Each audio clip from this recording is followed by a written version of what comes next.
Assalamualaikum warahmatullahi wabarakatuh. Alhamdulillahirabbil alamin. Wa bihi nasta'inu ala umuri dunya waddin. Wassalatu wassalamu ala asyrafil anbiya'i wal mursalin sayyidina wa maulana Muhammadin wa ala alihi wa sahbihi ajma'in, amma ba'du.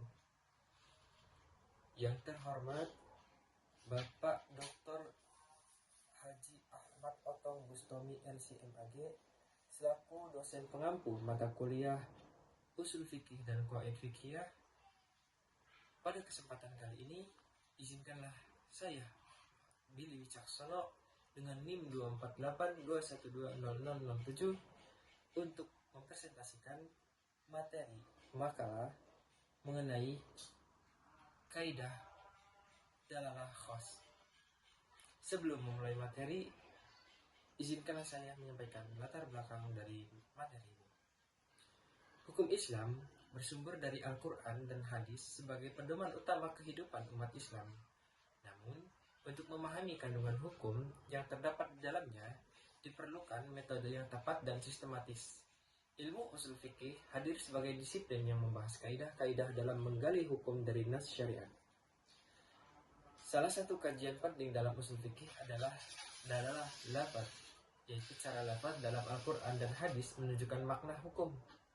Kesalahan dalam memahami lafaz dapat menyebabkan kesalahan dalam penerapan hukum Islam.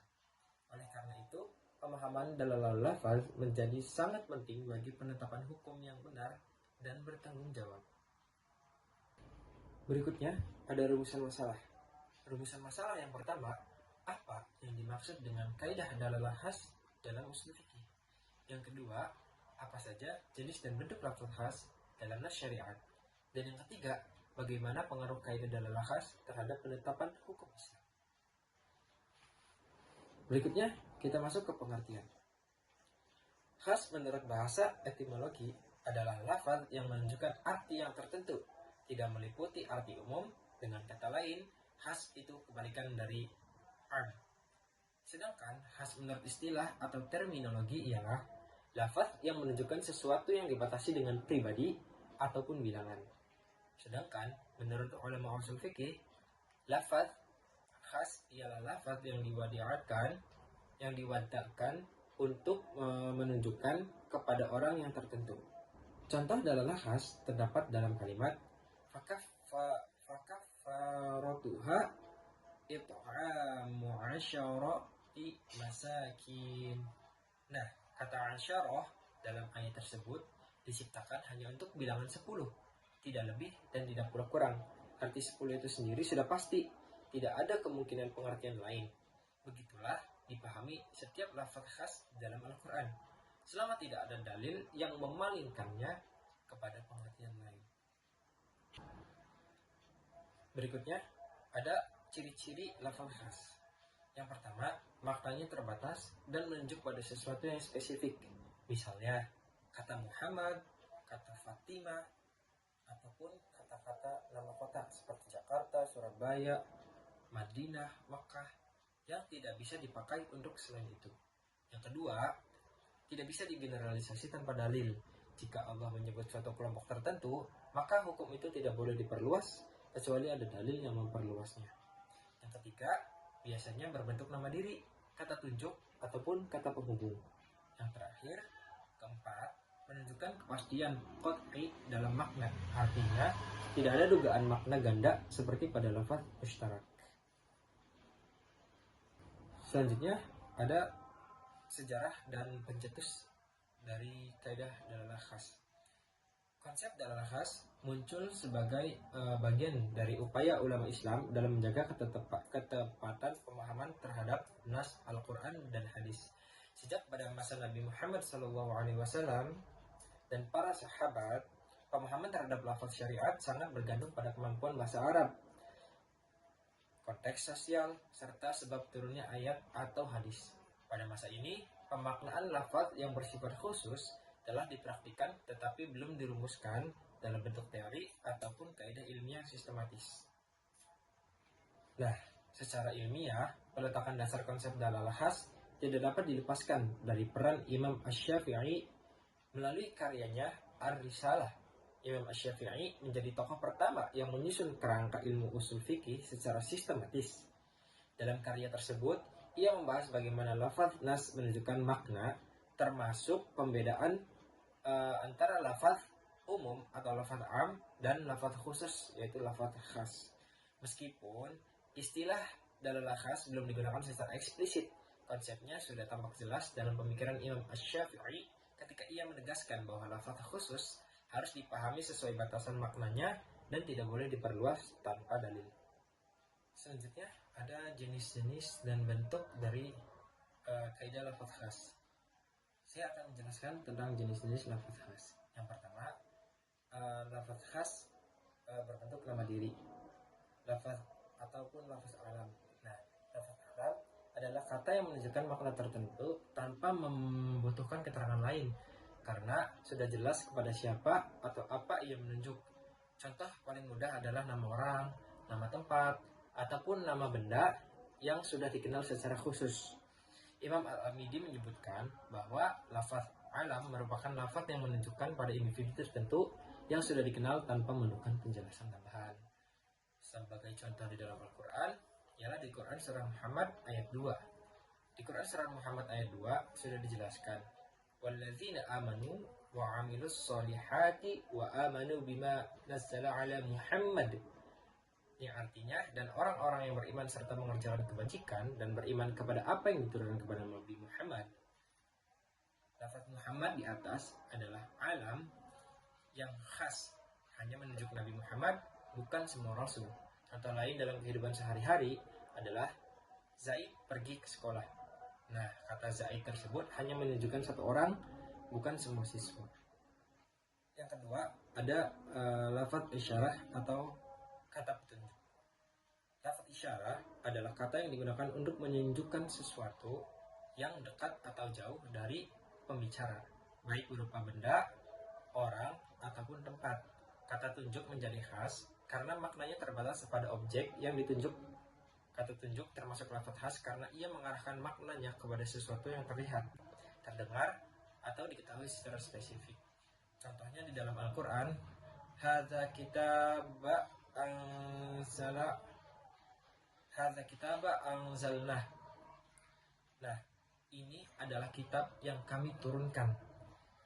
Kalimat hadza atau yang artinya ini itu menunjukkan Al-Quran secara spesifik, bukan untuk semua kitab. Yang ketiga ada lafaz mausul. Lafaz mausul ialah kata yang menghubungkan satu kalimat dengan kalimat lain dan menunjukkan makna tertentu yang terikat pada syarat atau sifat yang mengikuti, seperti allati, man, yang sering digunakan dalam Al-Quran. Lafaz mausul menjadi khas karena maknanya terikat dengan syarat atau sifat yang mengikuti, sehingga tidak berlaku umum. Contohnya di dalam Al-Quran itu, di Quran surah Al-Alaq ayat 4. Allazi 'allama bil qalam, yang artinya yang mengajar manusia dengan pena. Kata allazi menunjukkan pada Allah sebagai subjek tertentu. Yang keempat ada lafaz nakirah. Nah, lafaz nakirah kata yang tidak memakai al atau penentu, bersifat umum. Namun, lafaz nakirah bisa menjadi khas bila konteks kalimatnya membatasi maknanya hanya pada suatu objek tertentu. Terkadang, lafaz yang tampak umum menjadi khusus karena konteks yang menegaskannya, seperti lokasi, waktu, atau kondisi yang membatasi maknanya. Contoh lafaz nakirah terdapat dalam Al-Quran, surah Al-Qasas ayat 20 yang berbunyi wajah arojulun min aqsal Madinah, dan datanglah seorang laki-laki dari ujung kota. Nah, kata rojulun seorang laki-laki memang berbentuk nakirah, tetapi di sini menunjuk pada satu laki-laki tertentu, maka maknanya menjadi khas. Kemudian saya akan menjelaskan tentang bentuk-bentuk lafaz khas. Yang pertama ada lafaz khusus atau khas.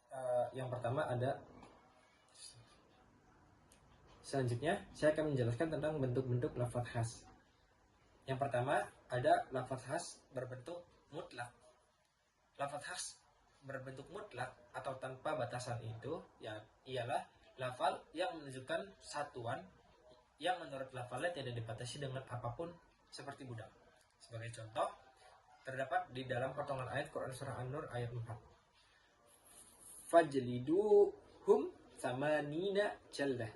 Yang artinya, maka deralah mereka yang menuduh itu 80 kali. Nah, hukuman bagi penuduh zina adalah 80 kali cambuk. Tidak boleh lebih dan tidak boleh kurang. Yang kedua adalah lafaz khas berbentuk muqayyad. Lafaz khas berbentuk muqayyad yaitu lafaz yang menunjukkan pada satuan yang menurut lafaznya dibatasi dengan batasan tertentu, seperti bangsa Mesir yang muslim. Bangsa Mesir di sini dibatasi oleh status muslim. Contohnya, min ba'di wasiyatin yusi biha audain. Artinya, dan sesudah wasiat yang ia buat atau sesudah dibayar hutangnya. Kata wasiyah pada ayat ini adalah mutlak dan dibatasi dengan hadis yang menunjukkan bahwa tidak boleh berwasiat lebih dari sepertiga harta. Maka maksud ayat ini adalah wasiat yang dalam batas sepertiga harta tinggalan. Yang ketiga adalah lafaz khas berbentuk amr. Jika lafal khusus yang terdapat pada nasyara itu berbentuk perintah atau amr, berbentuk perintah yang bermakna perintah, berarti menunjukkan kewajiban, yakni menuntut secara tepat dan pasti terhadap perintah tersebut. Contohnya dalam firman Allah, "Was-sariqu was-sariqatu faqta'u aydiyahuma jazaa'an bima kasaba nakalan minallah, wallahu 'azizun hakim." Adapun orang laki-laki maupun perempuan yang mencuri, potonglah tangan keduanya sebagai balasan atas perbuatan mereka yang mereka lakukan, dan sebagai siksaan dari Allah, dan Allah Maha Perkasa, Maha Bijaksana. Pendapat yang unggul mengatakan bahwa setiap bentuk apapun yang berarti perintah secara bahasa dibuat untuk arti kewajiban. Adapun lafal ketika dimutlakkan, maka maknanya menunjukkan arti hakiki sebagaimana lafal itu dibuat. Ia tidak dibolehkan dibelokkan dari arti hakiki kecuali ada alasan tertentu. Yang keempat ada lafal khas berbentuk nahi. Jika lafal khusus yang terdapat dalam nasyara itu berbentuk nahi atau bentuk perintah yang bermakna larangan, berarti menunjukkan suatu keharaman, yakni menuntut untuk tidak melakukan yang dilarang serta tepat dan pasti. Firman Allah dalam Quran Surah Al-Baqarah ayat 221, "Wala tankihul musyrikati hatta yu'min." Dan janganlah kamu menikahi wanita musyrik. Ayat tersebut memberikan pemahaman haram bagi seorang laki-laki muslim menikahi wanita musyrik. Nah, bentuk nahi dapat dipahami secara bahasa dibuat untuk menunjukkan makna keharaman. Maka keharaman itu dapat dipahami ketika larangan tersebut itu mutlak. Apabila ada alasan yang membelokkan makna hakiki kepada makna majazi, maka pemahamannya adalah menurut petunjuk alasan tersebut.